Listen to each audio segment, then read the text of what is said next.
नामविस्तार दिनानिमित्त तसेच मकर संक्रांती निमित्त विश्वशांती बुद्ध विहार सिद्धार्थनगर औंढा नागनाथ येथे आरोग्य शिबिराचे आयोजन करण्यात आले होते।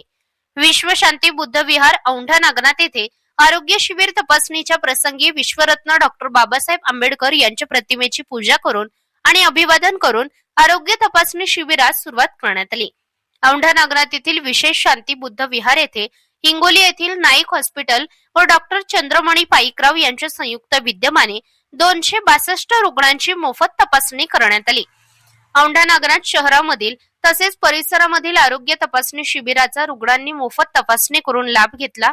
शिवसेना तालुका प्रमुख डॉक्टर चंद्रमणी पाईकराव, महिला फाउंडेशनच्या अध्यक्षा दीपाली पाईकराव तसेच शिवसेना कार्यकर्ते पदाधिकारी आरोग्य शिबिराच्या प्रसंगी उपस्थित होते। हिंगोली येथील नाईक हॉस्पिटलचे डॉक्टर रमेश मस्के, डॉक्टर राहुल शिंदे, आरोग्य मित्र अमीर पठाण, संतोष वराडे तसेच पाईकराव मित्रमंडळाचे गौरव पाईकराव, संकेत खंडागळे, धनंजय पोले, कार्तिक मुळे, अक्षय पाईकराव, गौतम कापसे, तेजस पंडित, पंकज मुळे, सूर्या चव्हाण, चरण इंगळे औंढा नागनाथ येथील विश्वशांती बुद्ध विहार येथे आरोग्य शिबिर यशस्वीरित्या डॉक्टर चंद्रमणी पाईकराव मित्रमंडळ यांनी परिश्रम घेतले। समृद्धी न्यूज नेटवर्क साठी श्रमिक मुळे औंढा नागनाथ।